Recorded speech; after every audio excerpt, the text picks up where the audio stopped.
My name is Clara Towson, and I'm a friend of the show. Boom. I am Francisca George, and I'm a friend of the show. Perfect. Hi, my name is Susan Leemans, and I'm a friend of the show. Boom. Yeah. My name is Zainab Sammaz, and I'm a friend of the show. Boom. Hey guys, my name is Sasha Vickery, and I'm a friend of the show. Boom. Hi, my name is Lloyd Harris, and I'm a friend of the show. Perfect. Hi, my name is Jan Faria, and I'm a friend of the show. Boom. Yes. Take one. Well done. Hi, my name is Jasmine Paolini, and I'm a friend of the show. Wow, Jasmine, you got it in one time. Ready? Play.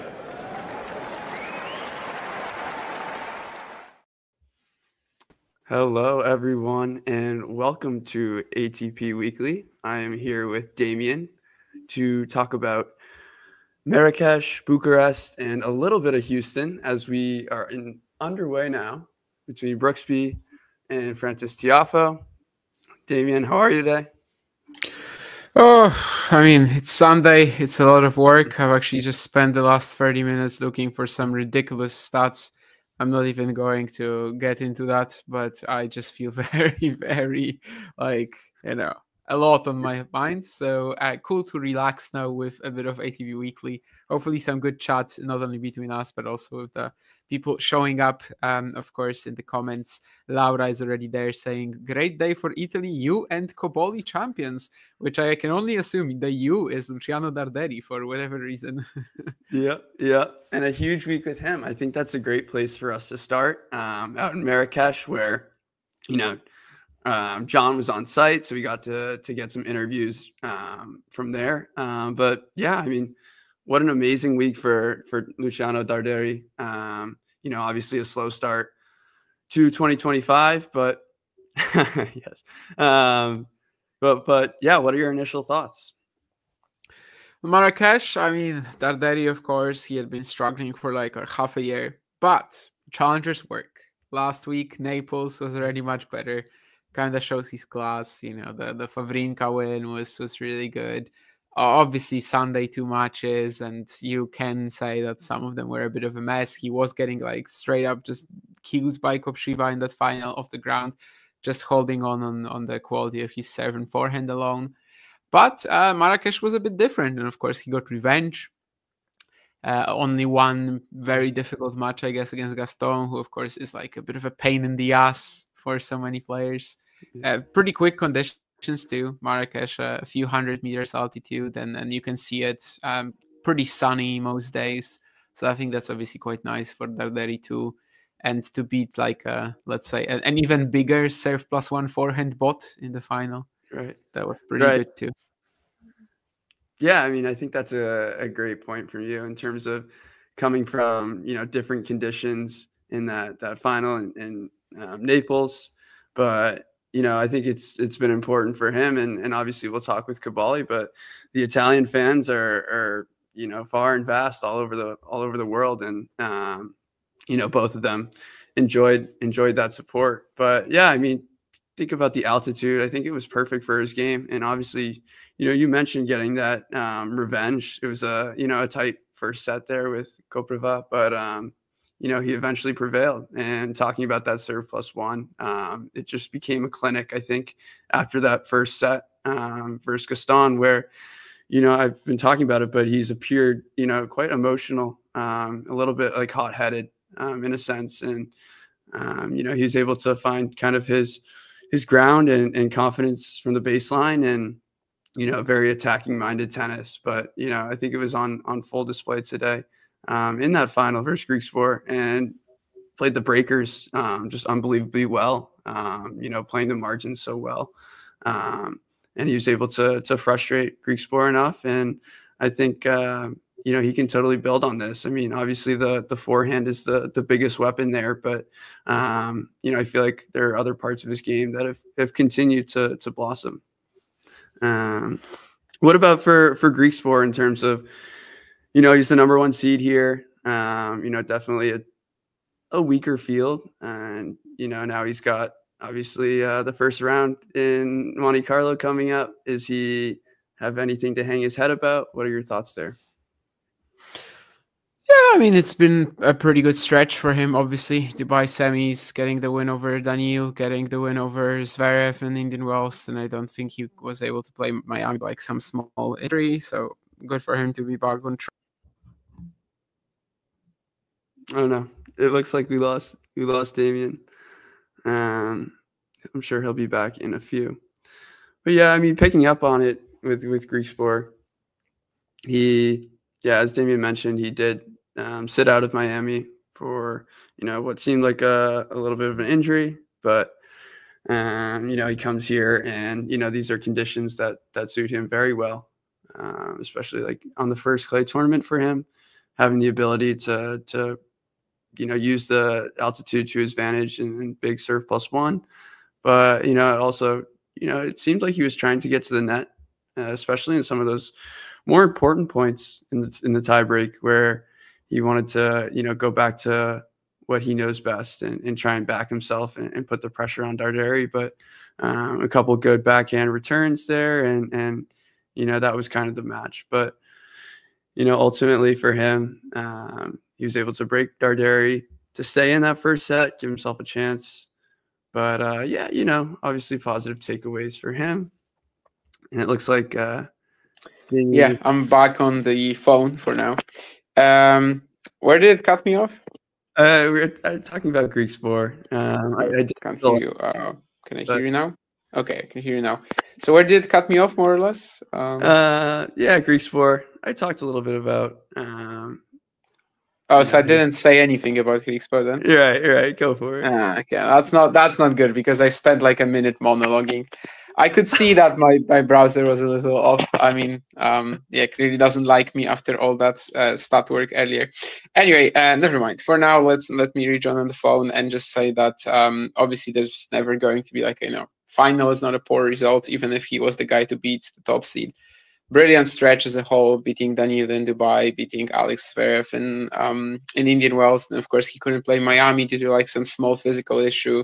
So to get back on that horse as well pretty quickly is just nice. First ATP Tour final on clay as well. I mean, that was mostly what he did. He's winning on in challengers, but as he kind of like got to play better players, I guess he started needing that speed from the surface a little bit more. I think it will be pretty tough to like turn this into a big Monte Carlo run, but nonetheless, one of the most informed players of the last month and a half. Totally. Looking at the draw and some other takeaways, the big one for me, and I'm sure for you, is Kamil Majak, making it to the semifinals. And he did put up a good fight against Greek Sport, I thought. What do you make of this week for him and how it can, be something he can build on for the rest of 2025? Yeah, I guess the biggest stories are simply the fact that he was able to, get so close to the top 100. What was it, like 15 months ago that he had no ranking, and also first main tour run since then. I mean, it's not like he was making semis and quarterfinals, regularly on the main tour before he got suspended. But maybe, if he's going to like attack his career high or something like that, he's definitely going to have to start doing that. Earlier in the season, there were a few, like, let's say, missed opportunities. The Marseille qualifying when he lost the opening set from 5-love against Guinard and loses that match. And Indian Wells was a bit painful, of course. He qualified, had a winnable first-round matchup, and has to withdraw from the event because of like neck spasms or something like that. So it wasn't easy, and to kind of like kickstart his clay season like this, I think it's fantastic. There's always going to be like some sort of, I could have done a bit better in that first set against Greek Sport. I'm sure he's thinking like that. But at the same time, at the start of the week, nobody would have really thought that this way. Like, he's going to make it to the semis and he's going to have big opportunities there or something like that. Obviously, the further we progress into the events, the further we actually start, like the more we actually start thinking about some crazy stuff like, oh, maybe I can actually win this. And so certainly a very winnable event even for him. But yeah, I mean, just to be so close to the top 100 now, considering that in the last few months, that push that he started last year from scratch, from zero ranking, that push was slowing down. So it's a very important way to reaccelerate it. No, totally. And, coming from, qualifiers here, beating, good clay quarters, if you will. And he did talk a little bit about, the conditions here. How do you think, that helped him throughout the week?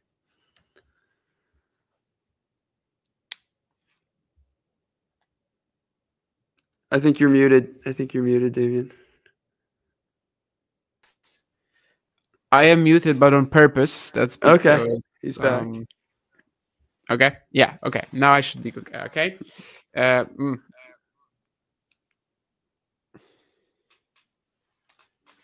Okay. It should be better now. No, I did not have a nose job. That's a pretty crazy suggestion, Nurlan. I'm absolutely the same as I was before. Anyway, what was I going to talk about? Oh yeah, of course, Kamil and Marrakech. Yeah, pretty good conditions for him too. I mean, he's such an aggressive player. I think maybe even especially more after this resurgence. He's like become an even more like flatter attacker and just going to the net so much, serving volleying a ton as well. Obviously, he's got that shovel backhand, which you can really nicely follow up to. So I think the conditions were great for him too. I mean, the entire semifinal lineup, you can literally say the same. That sort of fast clay is just perfect for them, really. Actually, who did Darderi beat in the semifinal? Forgetting now. Carballes Baena. Again, the entire semifinal lineup, you can just say the same in terms of the conditions for them, I guess. Yeah, I mean, I like the timing of this event, and I think it's always great to have, some clay altitude tournaments mixed in there where, I think for Darderi especially, just seeing, how much benefit he can get off the serve +1. Obviously talking about his forehand, I like to use the term like he can move mountains with the forehand. It's just very, very big. It's very aggressive. And sometimes overuses it, but that's part of the game plan, part of the strategy. But overall, I think this tournament was, it's fun. It's a good opportunity for a lot of guys, and it's great to see Darderi picking up what is now his second ATP final or title. That is. Were there any other names that you wanted to bring up from Marrakech? I mean, yeah, we just mentioned Carballes Baena, who of course had basically is the GOAT of this event the last few years. Miller had a pretty good record too, right? He lost to Mike Schack in a match where it felt like he could have done a little bit better for sure. Where there's some big stories. I mean, obviously Vitkov Shiva breaking the top 100. That was maybe like even the biggest one from Marrakech from my perspective. And especially in the crazy way that he did it. The Naples final rematch happened in the quarters, but the more important match for him obviously was the second round against Sonego. I mean, needless to say, he felt the nerves and he knew exactly that this was the match to secure the top 100 debut. I mean, 6-2, 5-1, 6 match points in the second set. Honestly, a pretty horrible performance from Sonego overall. Right. But in the end, I mean, who cares? It's all forgotten. It's all in the past now. The choking is definitely forgiven, and it's just an even more memorable way of entering the top 100 right now. And he actually did me a bit of a solid here because I was out and I could only start watching from the start of the third set. So when a couple of people were like texting me, "Oh, what has Kopshiva done?" And I'm just like, no, don't worry. I mean, he literally just wanted for me to see the third set and to see him break the top 100. That's how it worked out. And obviously, amazing for him. What sort of incredible progress he's done over the years from a player that I don't think was really in, let's say, many people's minds as a future top 100 guy. But he's done it, and it's such a great way of securing it. Again, the fact that he lost to Darderi in the final rematch. By this point, who cares? Exactly. And, for him, more of a grinder style and coming to the altitude, having an opportunity to, maybe play a little more aggressive than normally. It was definitely a great story and great opportunity for him. And especially against Sonego, where you're thinking, okay, weaker draw, conditions that suit him well. And, and there he is. He's able to, regather himself, and Damien gets to watch the third set and be there right with him. So, awesome story for him. And then another name that I think is worth mentioning is Mattia Bellucci, where he lost in straight sets to Greek Sport, but a guy that again had a I guess a surprising run in Rotterdam, which got him some more notoriety to start the season. And as we move into clay season, what are some expectations for him? He beat Nori yesterday. What do you see kind of for him in clay season? Well, I mean, he's already lost to Marojan today, 6-1, 6-2 in Monte Carlo qualifying. So, yeah, he's not going to be in the main draw there. That's what I can see. That's how far I can see into the future for Bellucci in the clay season.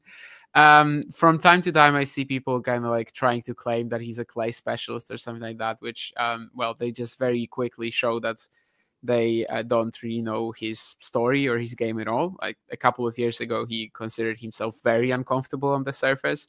Obviously, there's a lot of that, aggressive forehand slicing and the lefty serve. They just don't really fire in the same way on clay courts. So I think making this quarterfinal is fine. He's definitely got himself more comfortable, found some, ways to adjust his game over the years. But is he going to be like a major force this clay season? I kind of doubt that. Right. I'm with you. And it was really like the hard courts over the last, 6 months, going out and playing those challengers and gaining rhythm on quicker courts, versus weaker opponents where he was, continuing to climb the rankings. And as you mentioned, there's just not firing as much on slower clay courts. So, that'll be something that we continue to watch from him. But yeah, I mean, any other thoughts on Marrakech before we move on? Not really. When it comes to Nurlan, your question, I mean, this was like today, right? So I didn't see that video, but they have interacted before. I think Felix, it might be his highest viewed video on the channel that's like strictly tennis.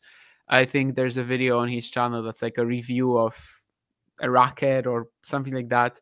Or maybe shoes, I don't remember. But anyway, like from his tennis journey, I think the highest viewed video on his channel is actually another sort of like match or whatever, just like practice with Popyrin. So I saw that one, but the one that came out today, no. Cool. Also, all Brenner, right. very important question. We're talking tennis. Very important question. Do you know who Monica Bellucci is? No, I don't. I saw that comment from our producer. How is this possible? I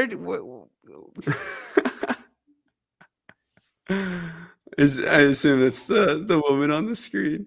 Yes, it's the woman on the list. I mean, she's been like recognized as like one of the sexiest women on earth for the last 40 years or so. 40 years, I'm maybe exaggerating, but let's say 30. Yeah. And yet, John didn't know her. A few people in the chat didn't know her. I'm like absolutely shocked. She's an actress for the most part, but yeah, Okay. I'd say she's maybe even more familiar for her look, maybe even more well known for her looks than the acting chops. That's right. All right. Well, obviously, Mattia knows her. I mean, he lives on this planet in this world. He has to. Yeah. Oh, that's funny. All right. So let's move on to Bucharest, where Flavio Cobolli, he claims his maiden ATP title, having been in one final before, where he lost it. But overall, a great week and very much needed. Obviously, a very slow start to the season.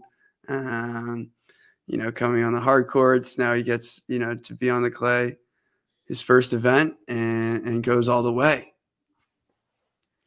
Yeah, I mean, the streak he was on, there was obviously a win there in the Phoenix Challenger along the way. At the beginning of the season, he had the 2 wins in the United Cup, I guess for 2 matches. Nothing was like suggesting to us that there would be some sort of a drop off in his form. But then, of course, it came some pretty like uninvested performances as well.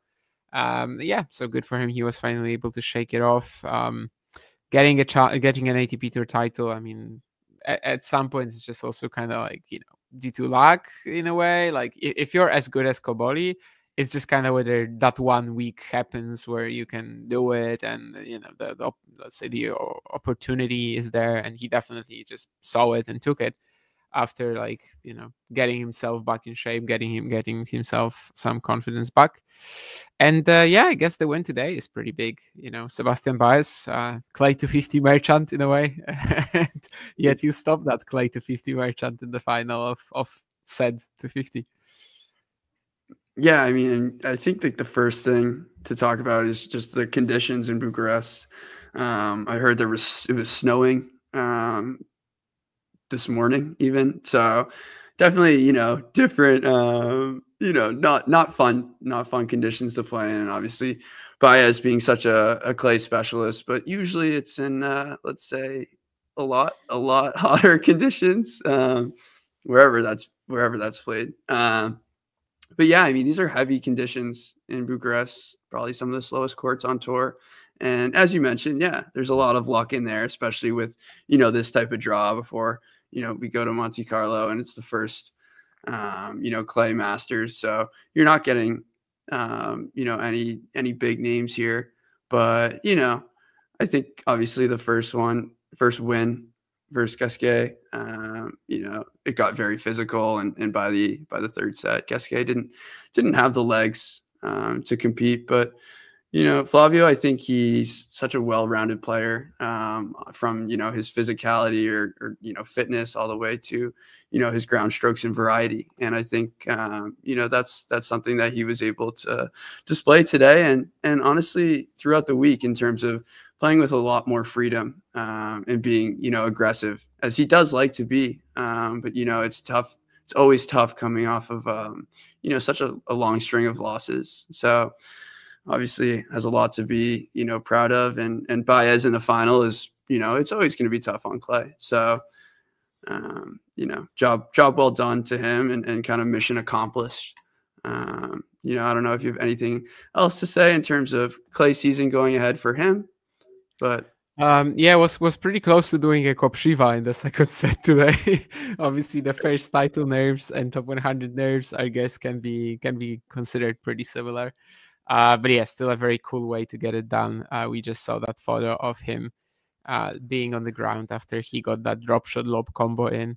And yeah, as you said, I mean, Bucharest is so different to Marrakech in terms of the weather.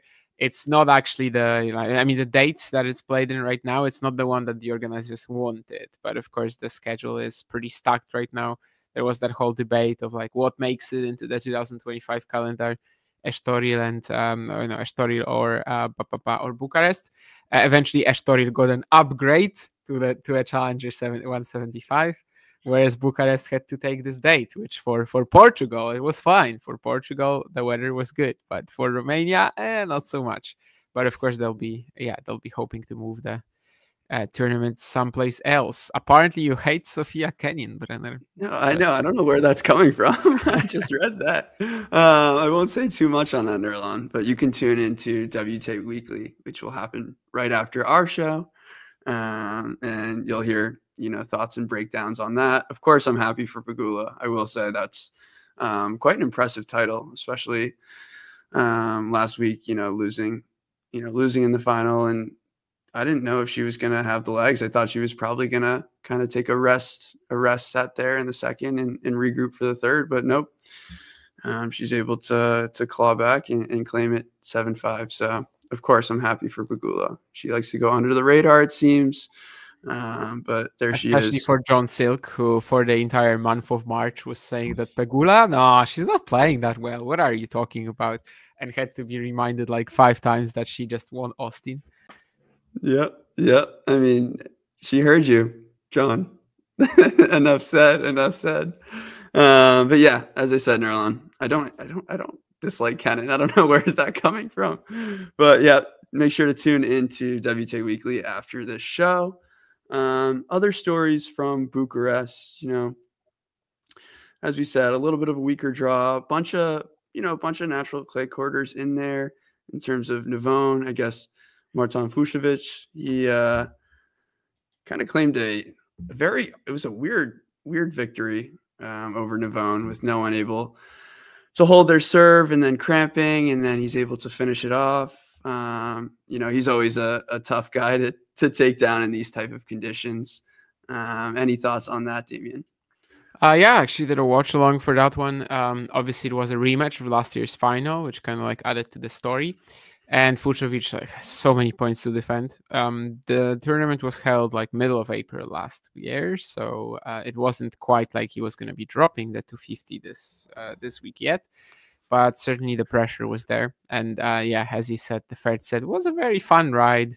I think that Fucsovics was basically getting all that intensity he possibly could have done, like gathering all the energy he had for the breaks, and then just didn't have anything, before the changeover. He just didn't anything for the hold, didn't have anything or for the hold. Then, of course, then comes the like almost full body cramp, which was also quite wild. And yeah, I mean, at that point, it was certainly just like a mental battle too. Navone has been a little like the entire season he's playing fine, but he can't quite put it together in terms of getting around. Of course, it's not easy here, especially as you mentioned that the draw wasn't stacked, but a guy like Navone would actually say that was crazy because he had to play Jere in the opening round and then Fucsovics in the second. I guess he just didn't drew the short straw there. And Fucsovics was able to get it done, but of course bias eventually happened and stopped that title defense campaign. It's still a couple of weeks before Marton has to drop these 250 points. A semi here, though, it helps. He's not going to drop 50% of his ranking as we previously thought. So it's not that bad for him anymore, I guess. Right. And I think another name to bring up here is Pedro Martinez, who was, the second seed here. Obviously a very, clay court oriented player. Had a, kind of a marathon good win over Wawrinka, and, where it just got a little bit too physical again come the third set. That's kind of been the story of Wawrinka, but he's playing great tennis, and obviously all of us as tennis fans, diehards, whatever you want to call it, it's always, it brings joy to see him, playing at a high level, even at this age. But Martinez did have to retire. Any thoughts on him and the clay season ahead? Yeah, his form seems to have went down a little. Wawrinka, obviously, he played 2 3-hour matches. I think stamina-wise, he was perfectly okay. Like for his age, I was quite impressed actually that he was holding up fine. But yeah, in the end, it was a bit much.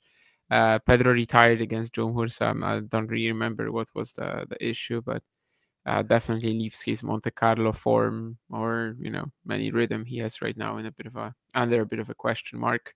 Jumhur making a semi. It's something. Last year he had that year where he won 6 challenger titles, and then he was choking every single match on the ATP tour, which is also interesting, because that happens to a lot of players, but usually not someone who's already been there and done that and won 3 titles. But yeah, it seems like he's getting a bit more comfortable now. Right. Jumir, he's a pest. That's how I would probably describe him. And he's hot-headed, he's competitive, but of course, especially in these conditions, you think they suit him super well in terms of being, heavy conditions, hard to hit through, and he'll defend. But yeah, in that match, I just think Cobolli, like I said, I think the word being like his freedom. It just felt like it was his match from the get-go, and he didn't look back. So I don't know if there are any other stories. Komensana continuing to play good tennis. Almost lost to Martin Frijan though in the first round. Right. Martin Frijan winning an ATP Tour main draw match in 2025. That would have been pretty insane. Didn't happen, but he literally had everything in his hands there. Was by far, his forehand was by far the best shot on the court the entire 3 sets.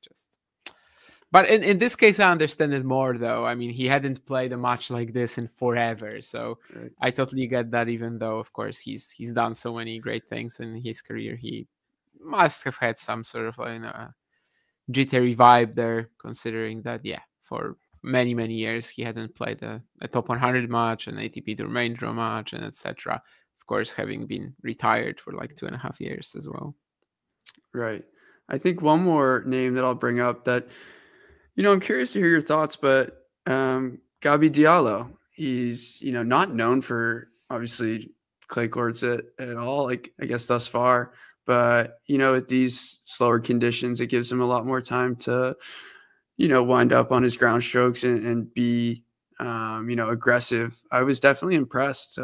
He kind of had Sebi Baez on the ropes, and that it ended up getting rained out. So they had to, they got a full night's rest and resumed at, I think, what was it? Just the third set. So yeah, I think that obviously hurt him a lot, but, quietly impressed, I will say. I'm curious if you have any, thoughts, hope, or anything in terms of Gabriel Diallo. Yeah, I'm laughing about it a bit because I remember last year during the clay season, I kept pushing this narrative that Gabriel Diallo is actually pretty good in clay. And let me tell you, like, these tweets did not do well. Generally, if I posted something on that, it was like 1 or 2 likes. Nobody cared or nobody agreed. But then he qualified for the French, played the 5-setter against Nishikori, and I think by that point people were like, "Oh, okay. I mean, you're not on crack." So I think it's pretty okay on clay in the same way that, I don't know, Ben Shelton is. It just kind of accentuates his physicality a bit more. And yeah, if he's able to trust his base end game, which he's not always is, but if he's able to, he can do perfectly fine for me. Yeah, and 2 sets, as you said, the 2 sets against Baez, even the one he lost in the opener, I mean, very different to what we saw on the third day. I think the first 2 sets, maybe he had to face 1 break point or something like that. Yeah. And then the other day was just a little bit of a washout. But yeah, and then they gave him a wild card to the qualifiers in Monte Carlo, which I was a little bit surprised at. I'm curious if you know why that was. Not really, but in the end he got in off the list, so he gave the wild card to like somebody else. Obviously, he ended up losing as well. But yeah, Monte Carlo is, who are they going to give wildcards to, right? There's one Monegasque player you can really give a wildcard to. He's in the main draw. He actually won a match today, of course. Let's go. But yeah, I mean, otherwise, if Katarina isn't around anymore, or like you don't want to give another wildcard to Ugonis, John, no. Gabriel Diallo cannot play the Madrid Challenger. What is this even about? I've seen it on Twitter, but like you've seen the draw, like what do you want? You cannot play 2 events 1 week. You can in a very, very specific. What Diallo was number 1 seed, then pulled out. Where was he number 1 seed? He was never the number 1 seed in Madrid when the draw came out. What are you implying? When was he the number 1 seed? He was not the number 1 seed because the draw was not yet around. Anyway, no, you cannot play 2 tournaments in 1 week. Darts rankings, that's an entry list, not a draw. That's not how it works. That's just an entry list. Anyway, you can actually play 2 events in 1 week in a very, very specific scenario, which I think Pierre Igerbert did a few years back when he lost in singles qualifying and then went to a doubles tournament at the same time because the doubles tournament had its draw released on like Monday and he lost in singles qualifying on Sunday already. But anyway, yeah, not important right now. No, Gabriel Diallo was never in the draw in Madrid and he cannot play both Madrid and Monte Carlo at the same time, no. Noted. Thank you for those insights, Damien. John has been pushing that for I think the last 5 or 6 days. Yeah, I saw it on Twitter like 5 times, and I'm so confused because actually someone else also commented something like, "Oh yeah." It wasn't actually about Diallo doing this, but like, oh, so I see Diallo chose Monte Carlo over being the number 1 seed in Madrid, and I'm like, where are you people taking this from? Anyway, never mind. Maybe that guy is also following John. Got it. All right. So congrats to Cobolli.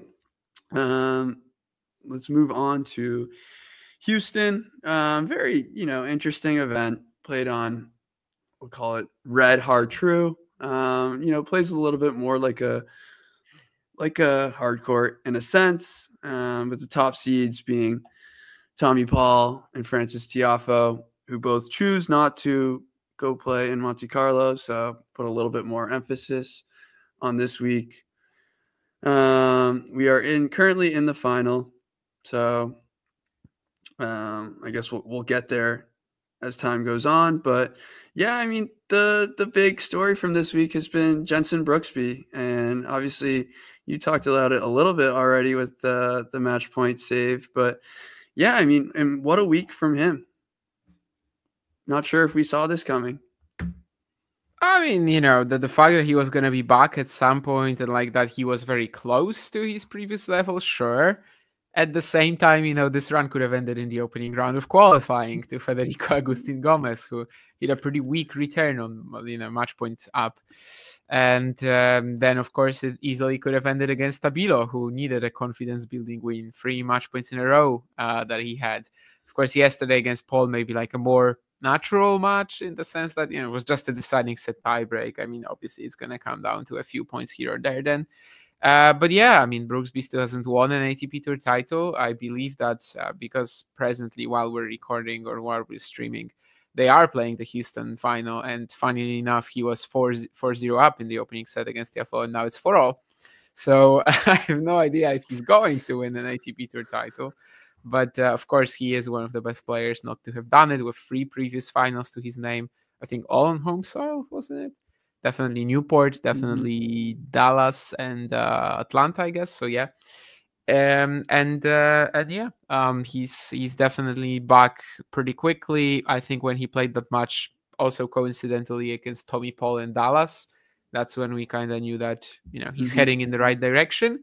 It's not like there weren't setbacks. He can play an amazing match against Felix and then I don't know, just be horrible in the San Diego Challenger on the next day. It's not actually on the next day and it's backwards chronologically, but you get the point. But yeah, it's such a unique style as well, and I think he obviously adds to the tour with both his personality and his game. I love the no let's court. What was it? I mean, against Fonini when they had this argument because he didn't apologize for a let court, and Brooksby basically said that someone told him that like it's not luck. I bring that up a lot. I actually apologize after that courts not to just say that I don't. But I do bring this quote up a lot. I think it's a good representation of Jenson Brooksby just being a fun individual, let's say. And also Nurlan, where is this conclusion coming from that the forehand takes more time to develop compared to backhand? Is that actually true? I'm not convinced that it's true. I've seen a lot of amateurs who hit the ball for the first time and they're much more comfortable doing that off their forehands. So yeah, and I'll add, I mean, definitely been a wild week for Brooksby, but even yesterday, he was up 5-2 and then had to save 2 break points at 5-all. But ends up going on to win the first set in a breaker. So we'll see if it's the same story today. But yeah, I mean, like you said, it's great to have him back, and it's definitely a unique style. It's very frustrating, I feel like, for opponents, and you can see that, especially yesterday in the Tommy Paul match. And obviously, it's been a weird weather week in Houston, so that was a match split up into 2 or 3 parts there. But yeah, I mean, let's see another story. I don't know. I mean, Tiafoe has gotten himself to the final here for the 2nd consecutive year. What? I don't know if there's much to take away. As I talked about before, it plays similar to a hard court, and we know Tiafoe does well here, but he did lose the final to Shelton last year. So obviously looking to get back, as a title winner. Any thoughts on Tiafoe, his week, clay season upcoming for him? Yeah, I mean, it's great for him to get back on track as well. I mean, he hasn't won consecutive matches since the US Open. It's kind of his best run since New York. So I'm definitely his best run since New York, but it was also already his best run since New York when he won 2 matches. And this year he had this fascinating record of always winning exactly one match at every event, but then losing the second. Of course, this is one of his favorite events. I think it suits him so well. The combination of like having a little bit more time on the forehand, especially, but at the same time, of course, it's not like European clay.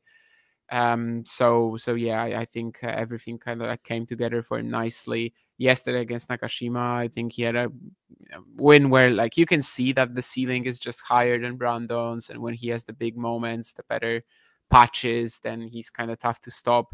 No idea what's going to happen today because again, it's 4-all deuce in the opening set, so it looks like we're getting a bit of a cracker there as well. But it's not that surprising that this is the court, this is the tournament where Francis finds something again.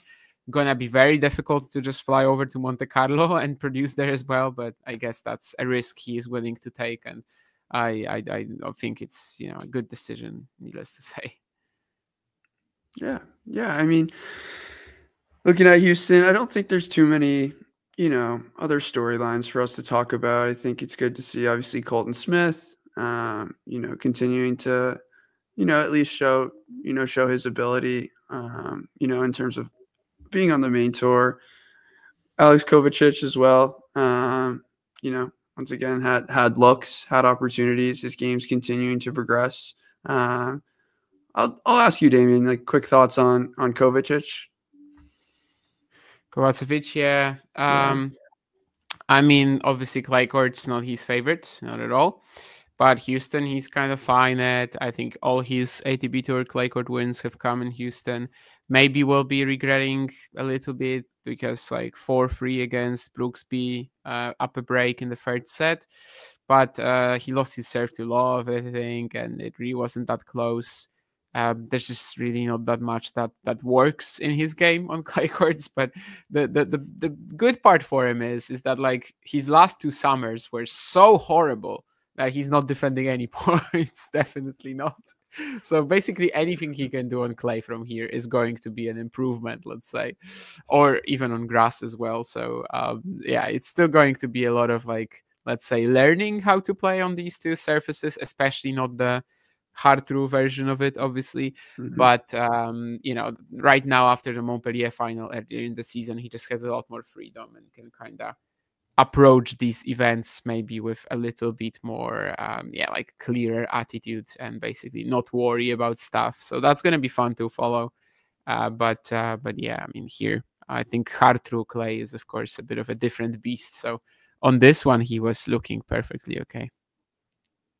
Right. I will update us that Brooksby does hold for 5-4.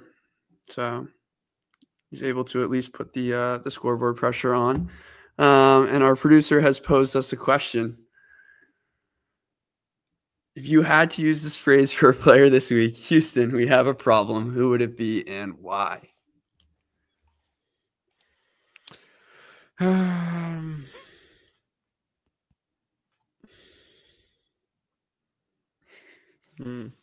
Yeah, I mean, you can take it so many. Yeah, you can take it in so many different ways. I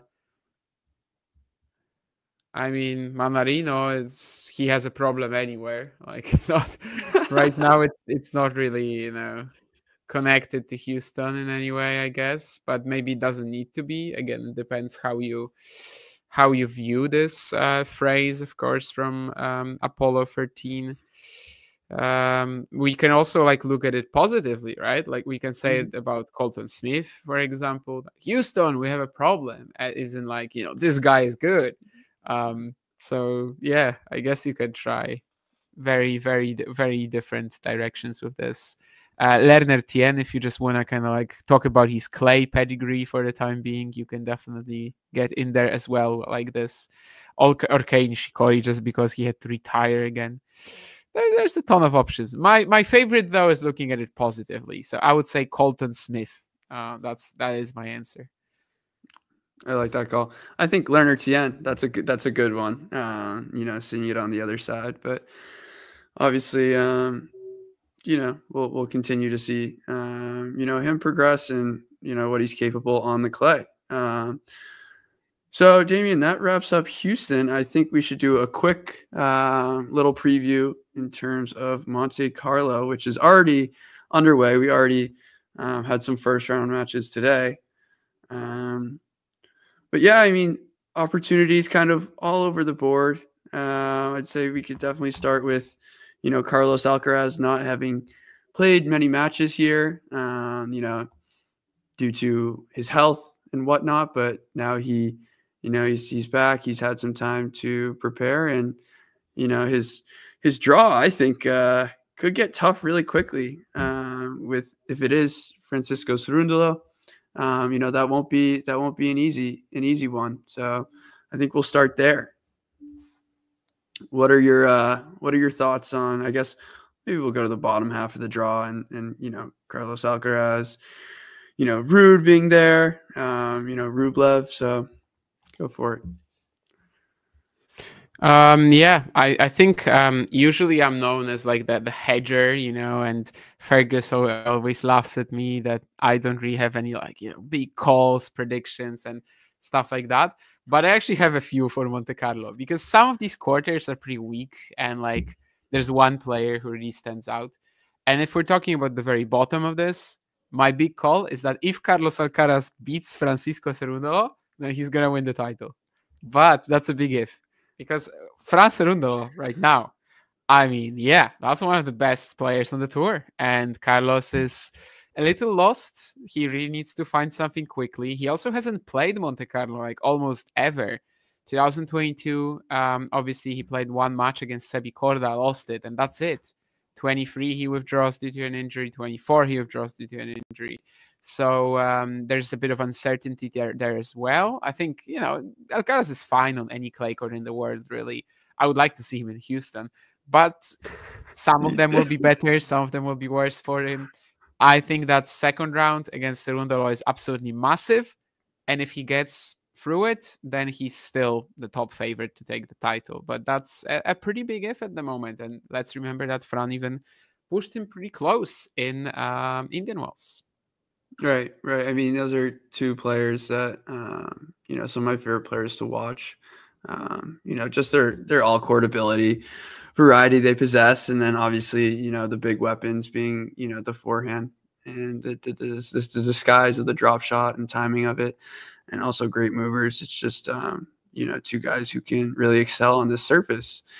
Casper Ruud also has, a fairly, we'll call it routine route to the quarters, to the quarters we'll go with, with Jack Draper being, the other guy on the top half that he would eventually meet up with in the round of 16. I guess, we'll talk a little bit about Jack Draper. I mean, what are your thoughts on him in the clay season? Yeah, I mean, Brits especially, they like to push this narrative that Brits are bad on clay, Draper is going to be horrible on clay. I think they're just trying to cope with the potential losses already. I think he's perfectly fine. His style is getting so much more consistent over the years. The lefty topspin with which he beautifully resets is perfectly okay too. Of course, last 2 years he lost to Hurkacz in Monte Carlo. Both were very difficult matches. I don't expect him to win a big title on clay, but he's gonna be fine. He could lose to Shapovalov. I'm not saying that it's not impossible, right, but that's just more, on Shapovalov being so good as well.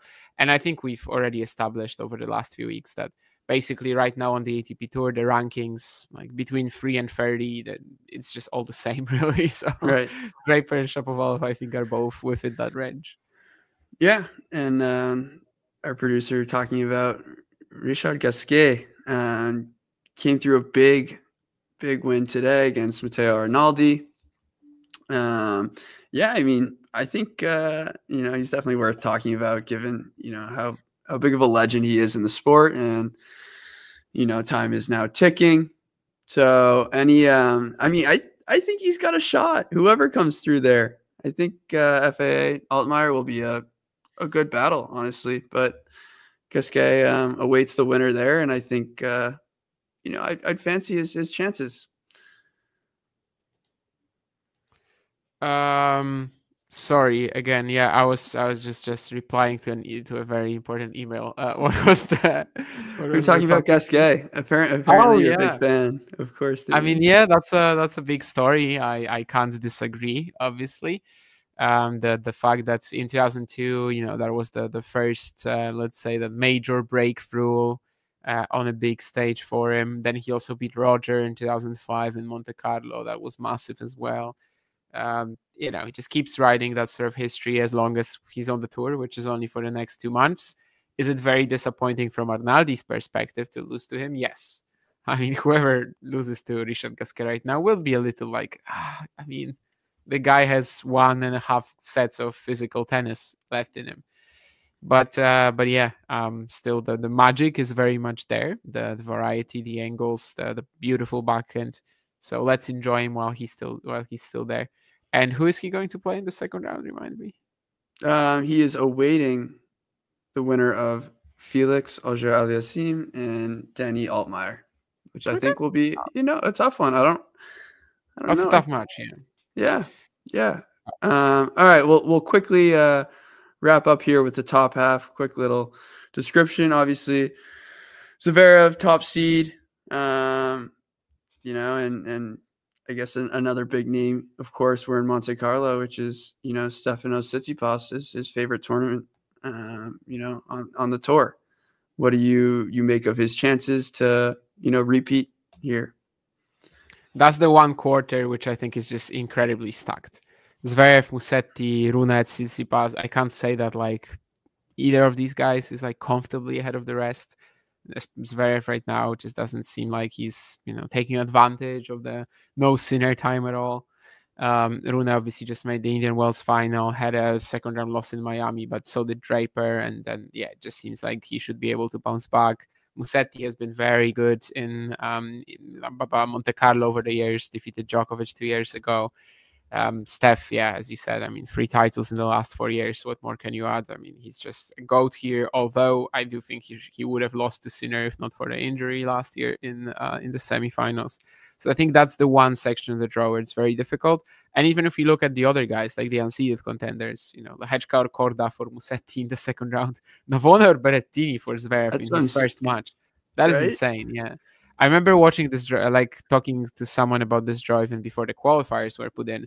And I was just like, it's going to be Navona against Berrettini, right? It's just going to be the most dangerous qualifier against probably the most dangerous player who is in a qualifying spot, in a spot that was going to play a qualifier. So yeah, I mean, it's so difficult. John says that only Boo is not making it. I mean, sorry, but actually 3 of these 7 players that we have on the screen will not make it to the second round. I don't know which. But yes, this first quarter, Zverev, Musetti, Rune, Tsitsipas, this is the one where I have the most doubts. And it also actually makes me want to say something ridiculous, like Djokovic is probably going to get through his quarter because it's so weak. Right. And then in the semis, he's going to lose to one of Zverev, Rune, Tsitsipas, or Musetti. So I think he has 4 players, and I think he's going to lose to one of them. Which one? Absolutely no idea. Also, Nurlan, I mean, me saying that it was a very important email, it kind of implies that it was like a work thing, not a personal one. Although, I guess, but I mean, no, these days, I mean, why would you email with somebody privately? Like, if it was a girlfriend, Nurlan, or something like that, I know you would freak out if that was the case. I wouldn't be mailing with her these days, right? Right. Yeah. No, that should be it's an exciting, top half of the draw, very stacked. You've got mail, yeah, obviously, but it's 1998, I think. Tom Hanks and Meg Ryan, their second outing after Sleepless in Seattle. I actually think it's more fun than Sleepless in Seattle. It gets a bit of a bad rep. You've got mail, but I do like it as a guilty pleasure thing for sure. Awesome. All right, Damien. Well, I think that is where we will wrap up. It was great, doing the show with you today. I do have one more thing about the Monte Carlo draw. Third quarter, Casper Ruud. I know I did it in Indian Wells too, and I said he has a very easy draw and he's going to make, a big run. But I mean, Novak has a very nice opening for himself, and I do think Casper has the same. I mean, Brandon, who's going to be coming from Houston, or Bautista Agut, who's also, well, not quite as archaic as Gasquet, but he's also a bit weak physically at the moment. Frances, who's probably not going to be amazing. Humbert, I know, made the quarters in Monte Carlo last year, but he still had like a 5-7 record on clay. Popirin, not in great form. I don't know. Kecmanovic, I guess, is a bit of a threat. Obviously, they just had a great match in Miami, but let's see if Miomir even gets there. Yeah, I think Casper Ruud is going to be in the semis. Novak Djokovic is going to be in the semis. Carlos Alcaraz, if he beats Francisco Cerundolo. And then remember, that top quarter, Zverev, Rune, Musetti, or Tsitsipas are going to make the final. It's a 4-way tie for me. I totally agree. I think Casper's definitely, more of a write-off than anyone else, and Novak as well. But yeah, I'm very excited, and I would love to see a Casper Carlos semifinal. That would be a lot of fun.